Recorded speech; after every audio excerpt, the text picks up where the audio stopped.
So I have some clips from the Ben Shapiro show, but the way I edited them was so I don't get flagged and it doesn't get removed.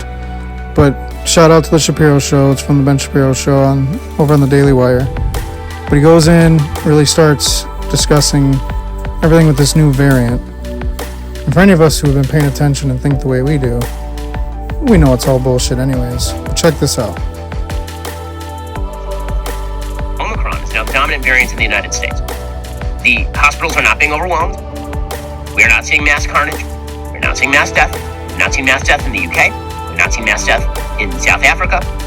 The evidence that Omicron is anywhere near as deadly as Delta is non-existent because it is not. The lab studies demonstrate that Omicron tends to stay around your nose and around your throat, and it does not go down into your lungs, which means that essentially for the vast majority of people, it is going to be a cold. Maybe a slightly bad cold, but a cold. It is not going to be the cause of death for the vast majority of people who get it. In fact, the statistics right now tend to show that it is less deadly than the flu. Like significantly less deadly than the flu, according to the stats that we have from South Africa. Now, could those stats change? Theoretically, but we are now well over a month out from the South African variant becoming public knowledge, and there was no uptick in death in South Africa. According to the CDC, the Omicron variant has caused more than 70% of recent COVID-19 cases in the United States, highlighting its substantial increase in infectiousness compared with earlier versions of the virus. In many parts of the U.S., Omicron now makes up more than 90% of cases, according to the CDC. The CDC's updated data showed Omicron had caused some 13% of recent infections in the week through December 11th. The variant has spread rapidly in the United States. It has reached at least 89 nations around the world since being identified in southern Africa last month.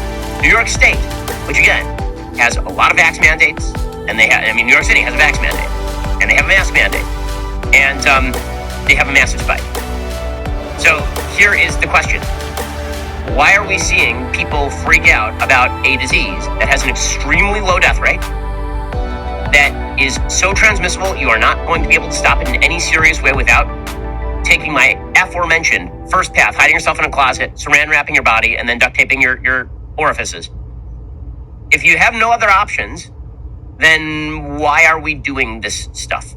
And more than that, why are we trying to freak everybody out? Like, what is the evidence that we should all be freaking out at this point? And they're taking measures that are not proved to work against COVID.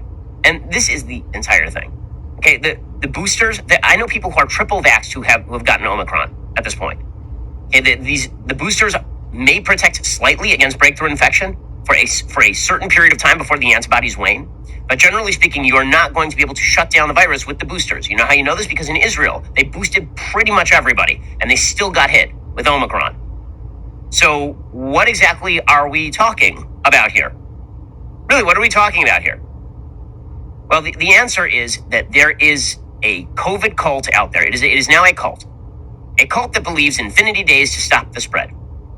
And that COVID cult has one rule: you will obey.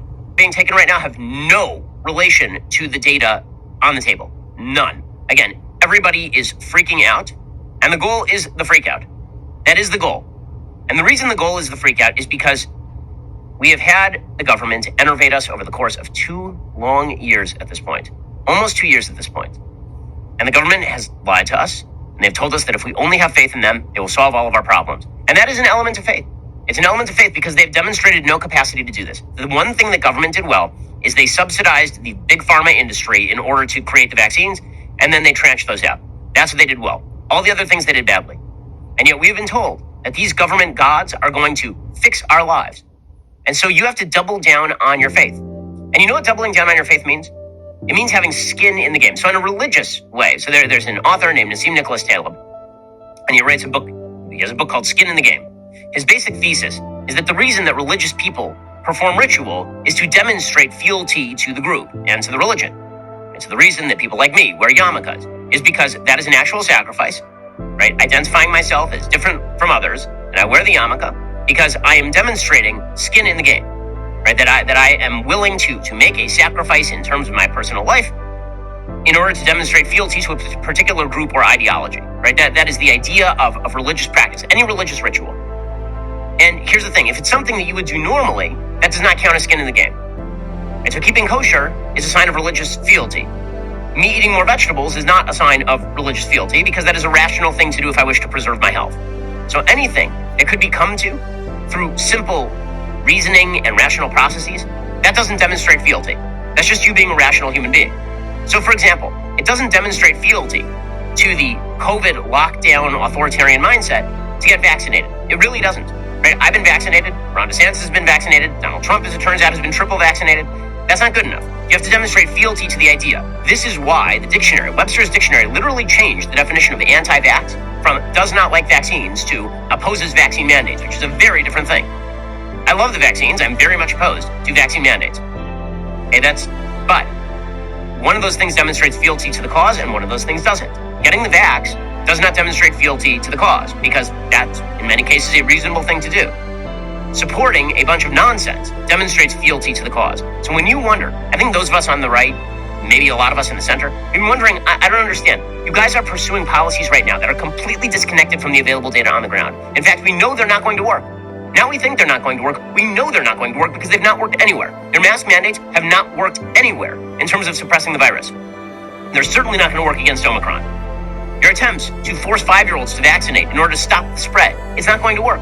We know it's not going to work because you've tried it and it hasn't worked. And yet you continue to maintain that these are the policies you wish to push. The only reason to do that is as a signal of in-group membership. These are socialist, communist, totalitarian moves at the least. And again, it's all wrapped up with the biblical scriptures and everything that we've been discussing. The only thing we can trust and have faith in is God.